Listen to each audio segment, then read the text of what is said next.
Hermanos, Dios nos los bendiga. Estamos calando este aparatito. Para mí es algo extraño, no estoy impuesto a ello. Pero bueno, el hermano allí me hizo el favor de acomodármelo. Espero que todo salga bien en esta mañana. Y esta es la única parte que yo apruebo dentro de las iglesias acerca de la tecnología. Así especialmente los mexicanos siempre tenemos la tendencia de hablar con las manos. Entonces, si tengo el micrófono, se va a escuchar bajito, se va a escuchar alto, no va a haber un nivel.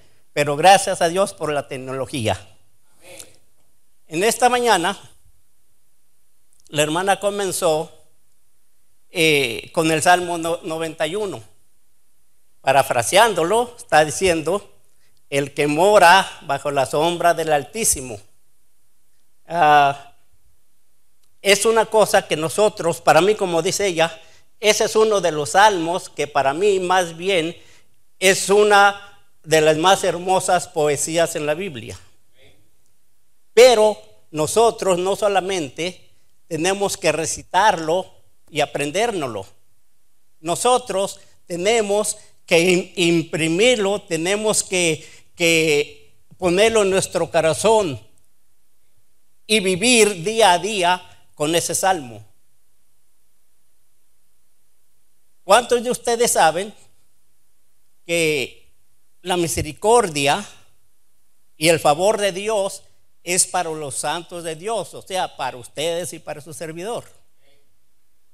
Es interesante que nosotros entendamos esto. Pero también depende de nosotros vivirlo, de usarlo en nuestro diario vivir, o simplemente de escucharlo y olvidarnos de él. Toda la palabra de Dios nosotros tenemos que vivirla si verdaderamente somos hijos de Dios.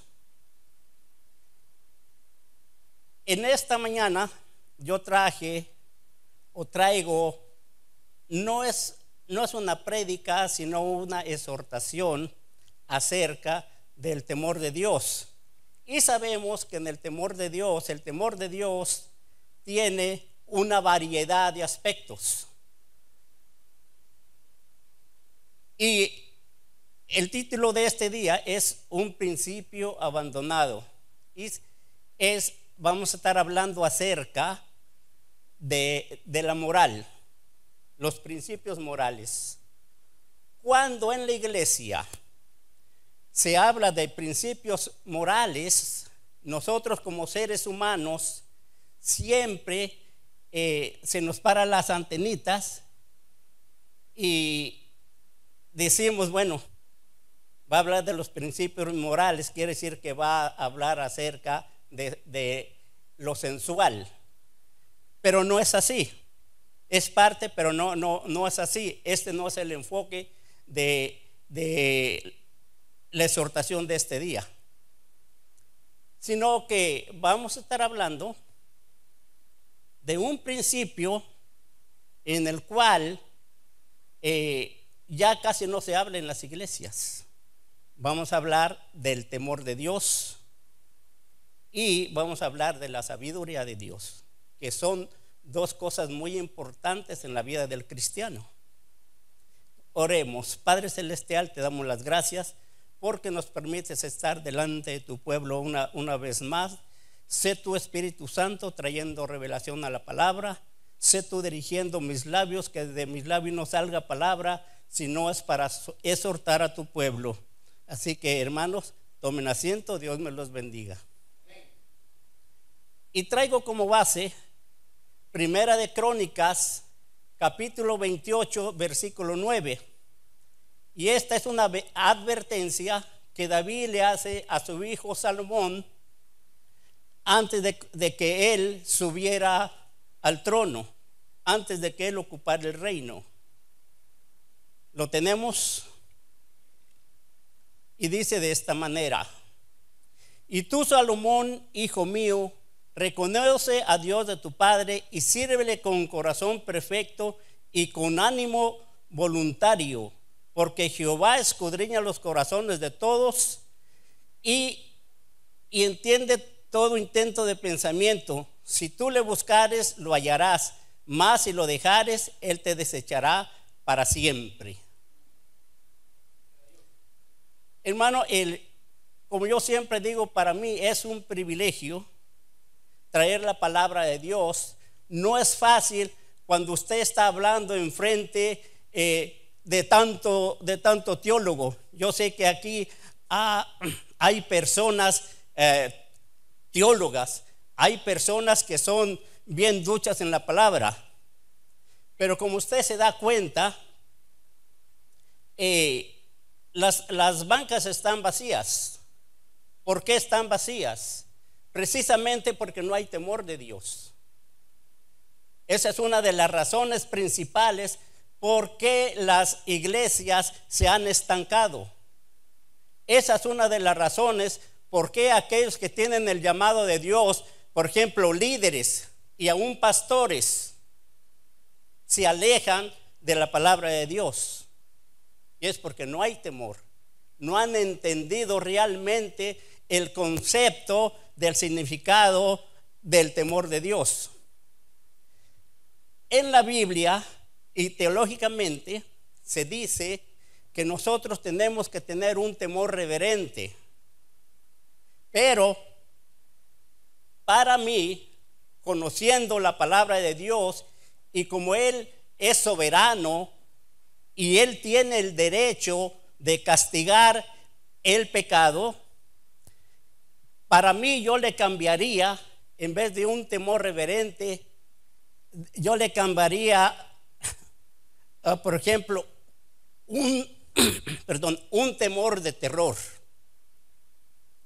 Precisamente ayer yo miraba, salió un pajarito de un árbol y venía un halcón, se lo quería comer.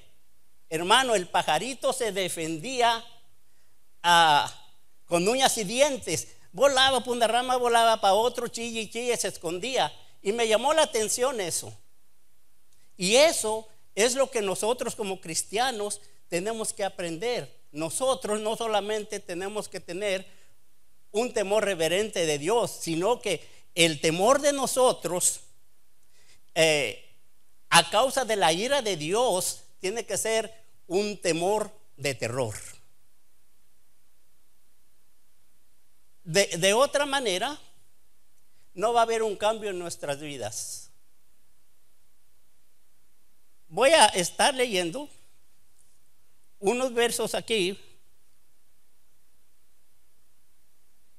como fondo para lo que vamos a estar hablando. Vamos a leer poquitas escrituras para poder desarrollar un poco de lo que vamos a estar hablando. Primeramente, vamos a leer Proverbios capítulo 1, versículo 7. Y aquí vamos a saber qué es el significado del temor y qué es el significado de la sabiduría. Son dos cosas diferentes, pero van unidas entre sí. Y dice así, en el versículo 7 del primer capítulo Proverbios dice: el principio de la sabiduría es el temor de Jehová. Los insensatos desprecian la sabiduría y la enseñanza. Es lo que la Biblia dice. Muchas veces es difícil al predicador hablar la palabra como está escrita en la Biblia. ¿Por qué? Porque el pueblo de Dios es un pueblo muy sensible. Todo lo toman personal, no se ponen a meditar, lo toman personal. Y si anda un poco chueco, van a decir: el pastor lo estaba diciendo por mí. Esa es la tendencia del ser humano. Yo no conozco a nadie. Por eso yo nunca quería ser pastor. ¿Por qué el pastor es el hombre más solitario en el género humano? ¿Por qué? Porque un pastor no puede andar todo el tiempo de casa en casa, porque va a saber qué es lo que se mueve en esa casa. Y por naturaleza, tarde o temprano, aunque no quiera o no sea la intención, va a traer eso que miró en ese hogar desde el púlpito. Y el púlpito no es para juzgar ni apuntar a nadie. Nosotros no somos quienes para juzgar o apuntar a nadie. El único juez es Dios. Entonces, por eso es que la vida del pastor es muy solitaria. Dios es tan bueno. Por ejemplo, usted como papá, los que tienen hijos, especialmente hijos pequeños, cuando su hijo hace una travesura y viene hacia usted corriendo, especialmente cuando se cae, viene corriendo porque usted le dijo: no corras, no toques el fuego, te vas a quemar. Pero él, en su curiosidad, hace lo contrario de lo que uno le dice. Entonces el niño viene hacia usted corriendo, y usted, al ver los ojos de ese niño, porque usted ve el estado en el que se encuentra ese niño en ese momento, lo ve en sus ojos. ¿Qué hace usted? Usted no lo regaña, espero que no. Usted lo abraza, lo empieza a apapachar. Nosotros en México decimos apapachar, abrazar, y lo consuela. Y no le pide gran cosa para que no lo vuelva a hacer. Usted quiere obediencia. Bueno, ese es el Dios que nosotros servimos. Dios quiere que vengamos a Él tal como somos, tal como estamos. Tristemente, no sé si esa parte no se entiende o solamente se usa como una excusa. Bueno, fíjate, no puedo dejar la borrachera. No estoy preparado. Ahorita no puedo ir a la iglesia. Dios ni en cuenta me toma. Pues Dios lo toma en cuenta usted cuando está sucio, está lleno de tierra. Dios no lo toma en cuenta cuando está limpio, porque Él sabe que usted está limpio. Así es como trabaja Dios. La misma palabra dice en uno de los evangelios, Jesucristo hablando dice: yo no vine a los sanos, yo vine a los enfermos. Los sanos no necesitan de médico. Entonces, como nosotros como padres no les exigimos mucho a nuestros hijos, solamente obediencia. Mire, acompáñame a Deuteronomio capítulo 6, versículo 1 y 2. Vamos a ver qué es lo que Dios nos pide. Y nos vamos a dar cuenta en estos dos versículos que no es gran cosa lo que Dios nos pide, que no podamos obedecer. Lo tenemos. Siempre Dios manda a un pastor, a un líder o algún hermano espiritual que nos hable. Y en este caso, Dios usa a Moisés para hablarle a su pueblo. Y dice así: Deuteronomio 6, versículo 1 y 2. Estos pues son los mandamientos, estatutos y decretos que Jehová vuestro Dios mandó que os enseñase, para que los pongáis por obra en la tierra a la cual pasáis vosotros para tomarla, para que temas a Jehová tu Dios, guardando todos sus estatutos y sus mandamientos que yo te mando, tú, tu hijo y el hijo de tu hijo, todos los días de tu vida, para que tus días sean prolongados. Pasemos a Deuteronomio capítulo 10 del 12 al 13. Y mire lo único que exige Dios de nosotros como su pueblo. Solamente cumpliendo estos requisitos de Dios, nosotros podemos echar mano de todas las bendiciones que Dios tiene para nosotros como su pueblo santo. Y dice así: ahora pues, Israel, ¿qué pide Jehová tu Dios de ti?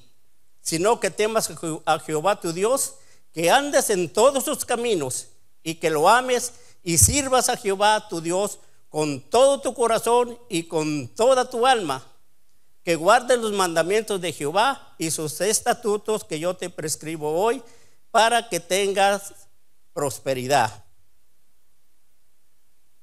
En estos versículos, en estos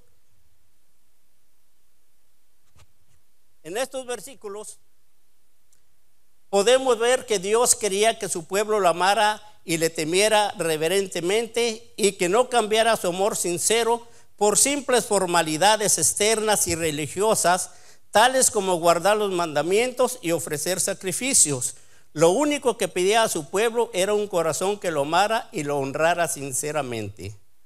Por esta razón el escritor de Proverbios nos anima a usar la inteligencia para comprender el concepto real de lo que es verdaderamente el temor de Dios. Así de simple. Dios no nos exige mucho. Yo creo que estas exigencias de Dios cualquiera lo puede cumplir. Yo siempre uso, o aprendí en el instituto, que es bueno usar ejemplos, porque cuando usamos ejemplos, si usted no recuerda nada de la palabra que se habló, sí va a recordar el ejemplo que se le da. Y en esta mañana voy a estar usando al rey Salomón, que él, como ya sabemos, con toda su sabiduría, él en un determinado momento, él hizo a un lado el temor de Dios. Y eso fue algo terrible en su vida. Pero también vamos a hablar un poco de David. Sabemos que David fue uno de los más grandes guerreros de su época, pero como padre fue un fracaso.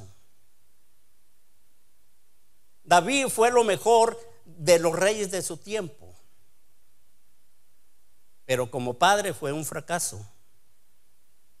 Entonces nosotros vamos a usar estos ejemplos para no caer en el mismo error. Estos ejemplos nosotros los vamos a usar para nuestro bienestar en el hogar, para nuestro bienestar en la familia. Cuando nace un niño, él ya tiene una identidad. Le ponemos el nombre del padre o de la madre, del abuelo, del tío, de alguien familiar. Hoy se usa mucho ponerle nombre a las criaturas tomados de la Biblia, y es bueno. Pero si usted hace lo mismo que David, se dedica tanto a la iglesia, no sale de la iglesia, usted tiene 3, 4 posiciones en la iglesia y tristemente ninguno hace bien, porque esto es antibíblico. La misma palabra dice: el que a 2 amos sirve, con alguno queda mal. En la iglesia donde estoy me decían: va a hacer esto, va a hacer aquello. No, yo con la librería tengo, no necesito más. Yo estaba a cargo de la librería. ¿Por qué? Porque veía muchos líderes que tenían tantas posiciones, pero ninguno hacían bien. Y si usted verdaderamente quiere servir a Dios, usted tiene que tener solamente una posición, para que lo que usted hace lo haga con excelencia. Las cosas de Dios se hacen con excelencia o no se hacen. Quizás usted puede esforzarse mucho, pero es triste, no es bíblico, pero Dios no se lo toma en cuenta. Lo que Dios toma en cuenta es su fidelidad, como decía la alabanza, es su compromiso. Cuando el niño nace, ¿qué es lo que tiene que hacer el padre? Desde niño, empezarlo a educar en los caminos de Dios, hacerle saber entre el bien y el mal. Muchas personas dicen, no, inclusive los padres pelean entre sí. No le digas así al niño, él no sabe nada, él está chiquito para entender. Hermano, qué bueno que hay niños, Señor sabe lo que hace, que no hay niños. Cuando el esperma penetra el óvulo, esa gota de sangre ya tiene vida. Usted no se crea de lo que dicen, que especialmente los que hacen abortos y todo eso, que dicen, no, tiene 2 o 3 semanas, no existe, no es nada. Hermano, usted le está quitando una vida a esa criatura. Porque, es más, en la Biblia dice, mi embrión vieron tus ojos. Búsquelo, está en la Biblia. Yo le puedo traer las escrituras, todas las escrituras las puedo traer. Pero ¿qué pasa? Usted no va a aprender. ¿Por qué? Porque le estoy dando todo en charola de plata. No va a tener, no va a tomar en consideración lo que está leyendo. Lo que no le cuesta trabajo, usted pronto lo olvida. Pero si usted lee la mitad de la Biblia para buscar esa escritura, yo le aseguro que usted no lo va a olvidar. ¿Por qué? Porque le costó trabajo. Yo recuerdo uno de mis sobrinos, lo trajimos para acá. La tía, como siempre, muchos cometemos ese error de cuando los hijos o los niños son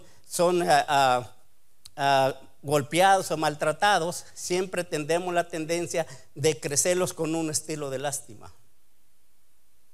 Él empezó a correr en los traques en la escuela.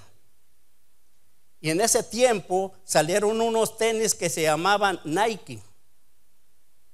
Hermano, en ese tiempo, estoy hablando de 15, 20 años atrás, esos tenis valían $150, $175. Yo no le compré esos tenis, ni dejé que mi esposa lo comprara. Lo que yo le dije, mira hijo, yo vengo del trabajo, vengo cansado, tengo que cortar la yarda, yo te voy a pagar para que tú cortes el zacate. Empezó a juntar, yo le compré unos tenis que hasta se me hicieron caros, valían $38. Cuando mis zapatos eran de 12 o $7. Bueno, se lo compré. Hermano, esos zapatos llegaba del trabajo y los veía llenos de lodo, llenos de zacate. Cuando él juntó suficientemente para comprar esos tenis, hermano, que le costaron como 175 con taxi y todo, hermano, jamás volví a ver yo esos tenis en la cochera. Siempre los tenía en su cómoda, en el cuarto, bien limpios. Por eso nosotros tenemos que enseñar a nuestros hijos desde pequeños. Si usted no ayuda a su hijo a crecer con su propia identidad, poco a poco, cuando el niño vaya creciendo, va a llegar el tiempo en que usted no lo va a poder educar. Porque los niños, desde niños, vamos a decir desde 1 mes o 2 meses en el vientre de la madre, usted tiene que estar profetizando lo que usted quiere para su hijo. Usted empieza a hablarle a su hijo desde el vientre. ¿Cómo está mi ingeniero? ¿Cómo está mi doctor? ¿Cómo está mi predicador? Es lo que uno tiene que hablar para crecer a ese niño de una manera bien en los caminos del Señor, para que a su tiempo él sea un buen ciudadano en en la sociedad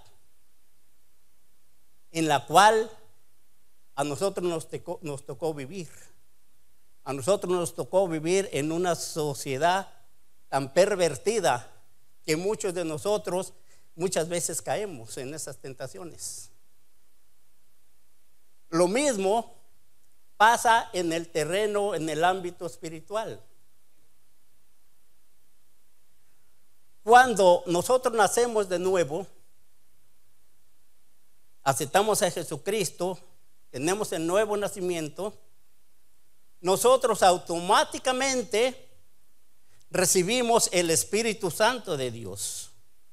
El Espíritu de Dios viene y mora en nosotros.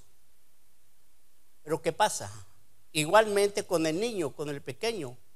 Cuando está usted chiquito, cuando el niño está chico, usted le da primeramente leche. Empieza a darle fruta molida, poco a poco más grandecito, hasta que el niño empieza a comer normalmente. Lo mismo pasa en lo espiritual. Quizás usted ya tiene el nuevo nacimiento, tiene el Espíritu Santo en usted, pero tiene que recordar que usted sigue siendo carne. Siempre van a venir tentaciones a su vida. Siempre le van a venir problemas, va a tener luchas. Pero si usted entiende que usted es carnal y que nada puede hacer en sus fuerzas, y sabe que tiene el Espíritu Santo en usted, que es la llave para que usted pueda entrar al lugar santísimo, pueda acercarse al trono de la gracia, su vida va a cambiar. Pero para que todo esto suceda y acontezca en su vida, usted tiene que tener temor de Dios. Y para tener temor de Dios, usted tiene que buscar la sabiduría. Y mire lo que dice la sabiduría, lo que significa sabiduría. Sabiduría quiere decir vivir y pensar de acuerdo con la verdad, los caminos y el destino de Dios. También significa abordar la vida toda desde el punto de vista de Dios, creyendo que todo lo que Dios dice es fiel y recto y la única norma digna por la cual vivir. Eso es sabiduría. Si nosotros aprendemos sabiduría, aprendemos cómo usarla, nosotros vamos a aprender a vivir todo el tiempo en el temor de Dios. Eso es importante. En las iglesias, como le digo, hay muchos líderes. Muchos de ellos son puestos en sus puestos porque el pastor ve la capacidad de ellos. Otros tienen el llamado directo de Dios. Pero ¿qué pasa? No sé a cuántos de ustedes hay personas que le han hablado. Mira, el Señor me dice que tú has descuidado tu ministerio, tú tienes un potencial, tienes un ministerio hermoso. Le hablan y le dicen, pero esa persona, como no tiene el temor de Dios, no pone énfasis en lo que Dios ha puesto en sus manos. Si usted tiene un ministerio o un don, vamos a decirlo, usted si no lo practica, de nada le sirve. Aunque yo le voy a decir una cosa, y quizás van a decir, ay, el hermano está loco, lo está inventando, no sabe lo que habla. Cuando Dios a usted le da un don, vamos a decir el don de sanidad, y usted no vive en el temor de Dios, y usted ora por una persona que está enferma, hermano, yo le aseguro que esa persona se va a sanar, pero no por usted. Usted va a pagar las consecuencias de usar un don de la manera equivocada. Usted va a imponer las manos y esa persona se va a sanar. ¿Pero por qué? Porque ese don es don de Dios. Y los dones de Dios son irrevocables. Pero le tengo malas noticias. Cuando usted sea llamado a la presencia de Dios, usted va y le suelta una letanía a Dios: Señor, en tu nombre hice milagros, por mi oración se levantaron los enfermos. Esto es lo que usted va a escuchar: apártate de mí, hacedor de maldad, no te conozco. Usted va a llorar y va a patalear, pero esa es la realidad. Por eso es que nosotros tenemos que aprender temor de Dios. Salomón, él empezó su ministerio, lo empezó viento en popa. Él amaba a Dios, tenía la gracia de Dios. Pero ¿qué es lo que pasó? Como les dije anteriormente, no vamos a estar hablando nada sensual ni nada por el estilo, sino que también en los principios morales de Dios hay una diversidad de aspectos. El aspecto de la obediencia, de la integridad, del comportamiento en el hogar, del comportamiento de los padres con los hijos con los padres. Hay muchas cosas. Por eso que nosotros tenemos que aprender la sabiduría de Dios, porque con la sabiduría de Dios es que nosotros vamos a entender el concepto real del temor de Dios. Entonces, cuando nosotros aprendamos esto, nosotros vamos a tener mejores hogares, vamos a ser mejores esposos o esposas, mejores padres. No vamos a andar mintiendo delante de nuestros hijos o cuando nuestros hijos no estén presentes. ¿Por qué? Porque el temor de Dios hace todo eso. El temor de Dios hace un cambio en nuestras vidas.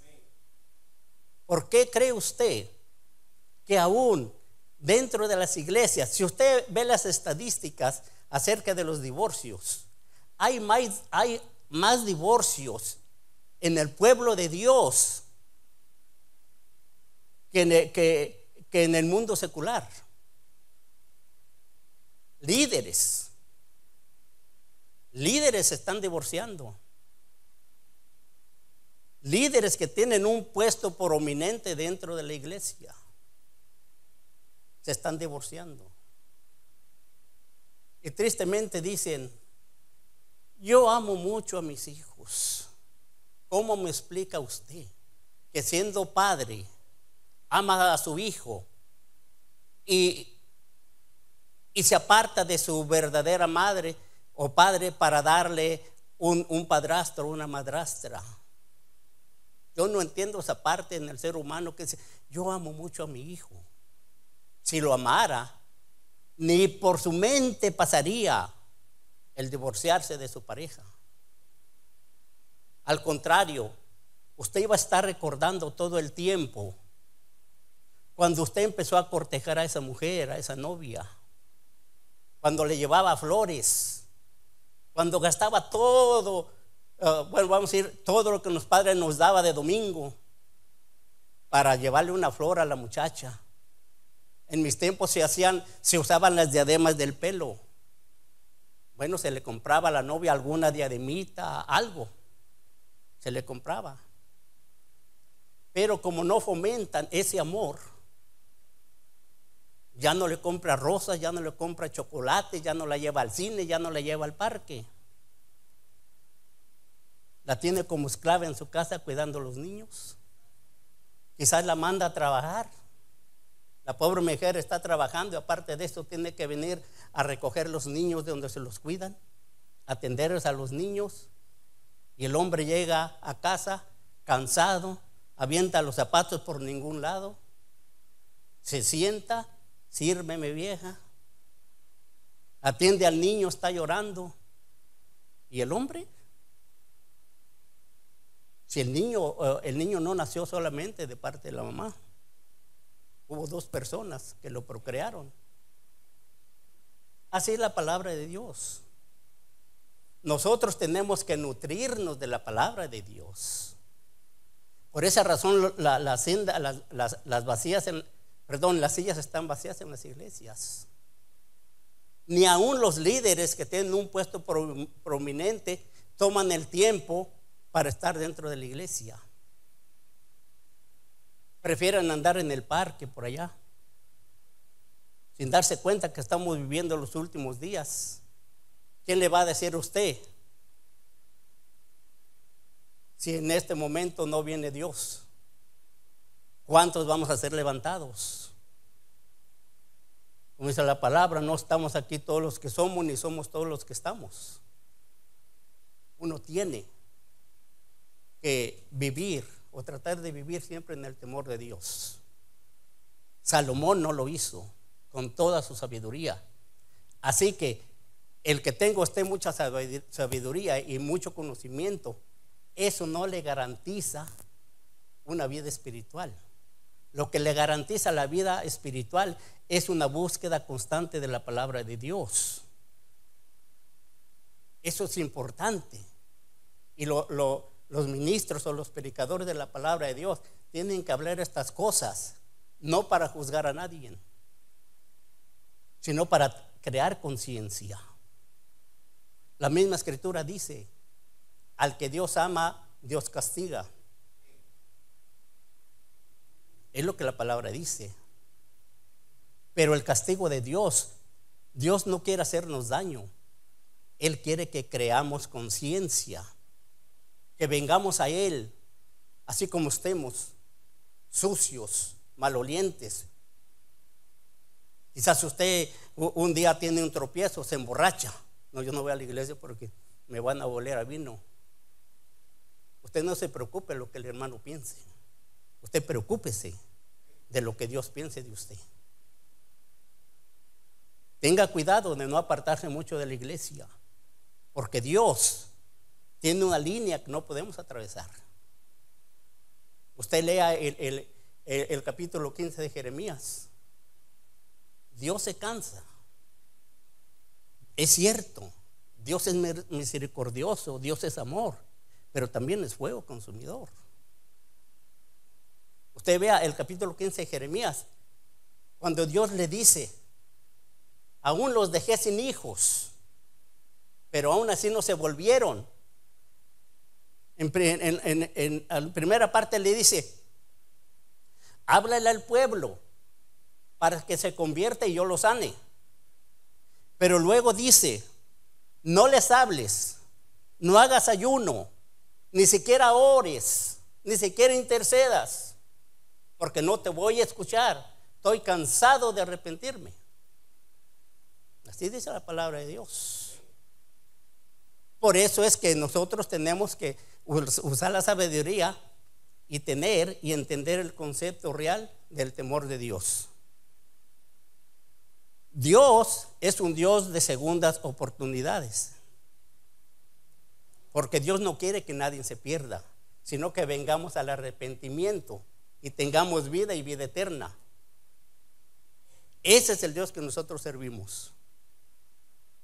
Salomón es triste. Usted puede ver la vida de Salomón, especialmente en el capítulo de la primera de Reyes, del capítulo 11 en adelante. En toda la Biblia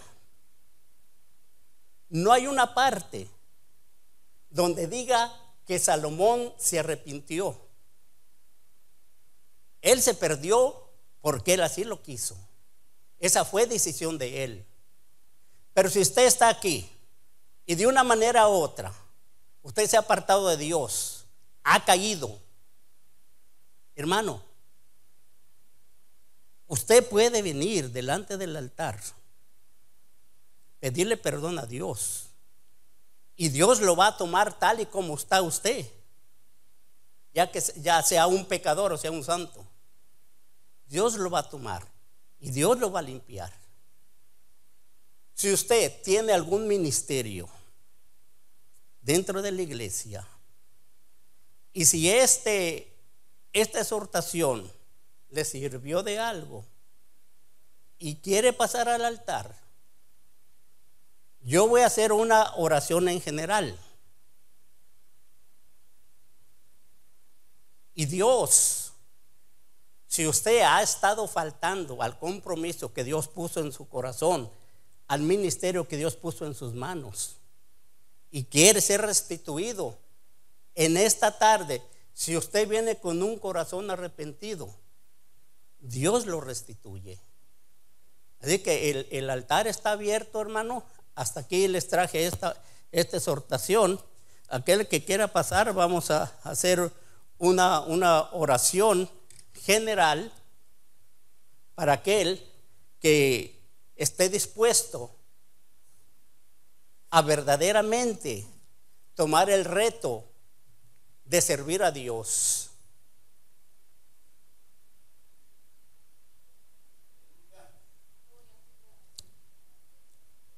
Y así, si no hay nadie que quiera tomar ese reto, entonces vamos a orar para despedirnos. Padre Celestial, te damos las gracias porque nos permitiste traer tu palabra delante de tu pueblo. Tú conoces sus corazones, tú conoces su necesidad. Sé tú, por medio de tu Espíritu Santo, guiándolos, Dios Padre Todopoderoso. Sé tú revelándote a ellos en sueño, Padre Todopoderoso, para que tomen una decisión de servirte de una manera, Padre, que puedan glorificar tu nombre, que cuando ellos toman la decisión de servirte, que te sirvan bajo tu voluntad. En el nombre de Jesús te damos las gracias, Señor. Así que, hermanos, Dios los bendiga.